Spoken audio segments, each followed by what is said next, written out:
అందరికీ నమస్తే.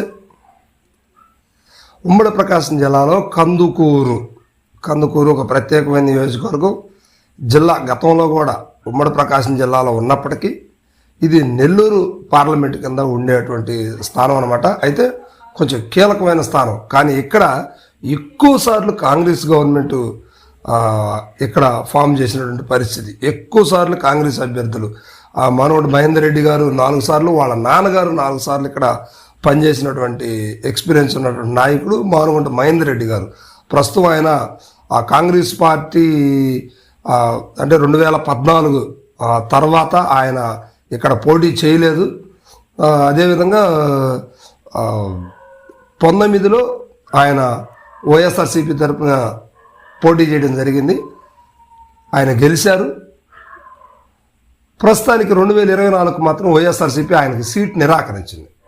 సరే, కారణాలు ఏవైనా కావచ్చు, ఆయన సీట్ అయితే నిరాకరించడం అనేది జరిగింది.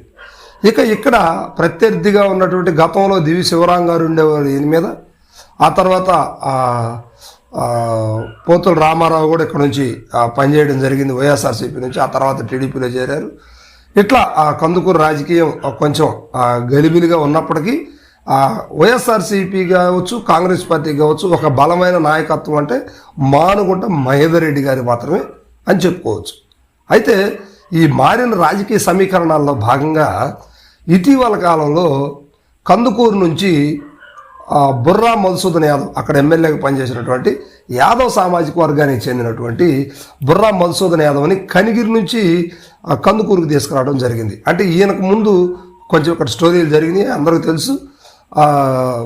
ఒక మహిళని బీసీ యాదవ్ సామాజిక వర్గానికి చెందినటువంటి ఒక మహిళని వైఎస్ఆర్సీపీ అధిష్టానం ప్రకటించింది. అయితే ఆమె యాక్టివిటీ చేయకపోయినప్పటికీ కందుకూరు నుంచి సీట్ లేనటువంటి, కనిగిరిలో సీట్ లేకుండా ఉన్నటువంటి బుర్రా మధుసూదన్ యాదవ్ని ఇక్కడ కందుకూరుకు తీసుకురావడం జరిగింది. సో ఇది కందుకూరు స్టోరీ. అయితే మానవుడు మహేందర్ రెడ్డి గారు మాజీ మంత్రివర్యులు, కాంగ్రెస్ గవర్నమెంట్లో ఆయన పురపాలక శాఖ మంత్రిగా కూడా పనిచేశారు. మంచి పట్టున్న నాయకుడు, ఒక రకంగా చెప్పాలంటే ఓట వెరగని నాయకుడు అని కూడా చెప్పుకోవచ్చు. సరే, ఇప్పుడు ఈ కందుకూరులో ఇప్పుడు ఇటీవల మారిన రాజకీయ సమీకరణాల్లో భాగంగా తెలుగుదేశం పార్టీకి ఇక్కడ ఇంటూరు నాగేశ్వరరావు అనే ఆయన్ని ఇక్కడ ఇన్ఛార్జిగా ఇచ్చారు. అదేవిధంగా ఆయన్ని అభ్యర్థిగా కూడా ప్రకటించింది టీడీపీ అధిష్టానం. అయితే ఇక్కడ గతంలో ఉన్నటువంటి దివి శివరాం గారి వర్గం ఈ ఇంటూరి నాగేశ్వరరావు గారికి సపోర్ట్ చేయట్లేదని ఇటీవల వార్తలు కూడా వచ్చినాయి. అవి రాష్ట్ర వ్యాప్తంగా కూడా కొంచెం హల్చల్ చేసినాయి.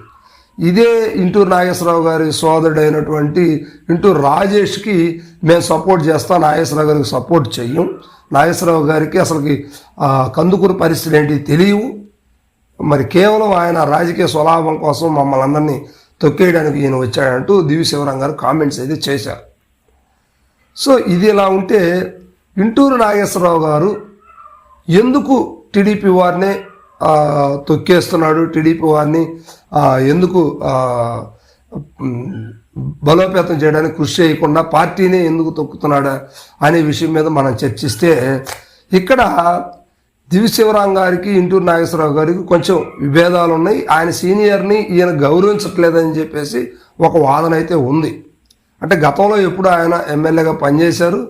సో అయితే ఇప్పుడు ఈయన కొత్తగా వచ్చారు కాబట్టి కొంచెం రెస్పెక్ట్ ఇవ్వనట్టుగా కనిపిస్తుంది.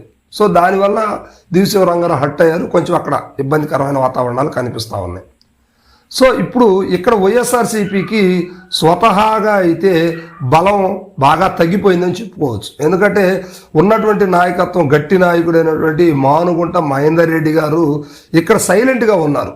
సో దీనివల్ల వైఎస్ఆర్సీపీ కొంత మైనస్ అనే చెప్పవచ్చు. కానీ టీడీపీలో ఉన్నటువంటి ఏవైతే ఇబ్బందికరమైన వార్తలు బయటకు వచ్చినాయో వాటిని బేస్ చేసుకొని ఇక్కడ వైఎస్ఆర్సీపీకి ప్లస్ అవుతుంది.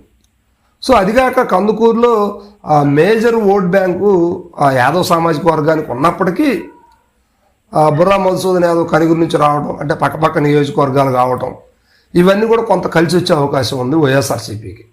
సో ఇప్పుడు బుర్రా మధుసూదన్ యాదవ్కి టీడీపీ కొట్టుకొని వైఎస్ఆర్సీపీకి ప్లస్ అయ్యే అవకాశాలు అయితే అక్కడ క్లియర్గా కనిపిస్తున్నాయి. మారిన గ్రౌండ్ రిపోర్ట్ ప్రకారం ఇటీవల ఒక 4 రోజుల క్రితం అయితే టీడీపీకి బలంగానే సంకేతాలు ఉన్నట్టుంది. అయితే ఈసారికి మాత్రం ఇప్పుడు ప్రస్తుతం మారిన పరిస్థితులను బట్టి అయితే బుర్రా మధుసూదన్ యాదవ్ ఖచ్చితంగా ఉంది.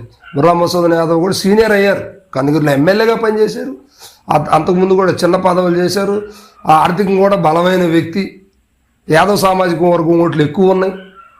ఇవన్నీ కలగలిపితే బుర్రా మధుసూదన్ యాదవ్కి ప్లస్ అయ్యే అవకాశాలు ఉన్నాయి.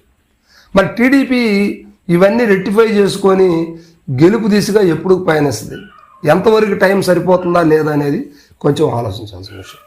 మరి ఇక్కడ వాతావరణం మేమైతే ఒక 150 శాంపిల్స్ 2 డేస్లో సేకరించడం జరిగింది. ఈ శాంపిల్స్ అన్నీ కూడా ఎక్కువ కూడా గతంలో టీడీపీకి అయితే ఉంది కానివ్వండి, ప్రస్తుతానికైతే ఇప్పుడు వైఎస్ఆర్సీపీకి ఉన్నాయి అని చెప్పేసి కొంచెం మధ్యవర్తిత్వంగా ఉన్నటువంటి శాంపిల్స్ని మనం సేకరించడం జరిగింది. సో దీనివల్ల ఏంటంటే ఖచ్చితంగా అక్కడ ప్రస్తుతానికి వైఎస్ఆర్సీపీకి అవకాశం అయితే ఉన్నట్టుగా అర్థమవుతుంది. నెక్స్ట్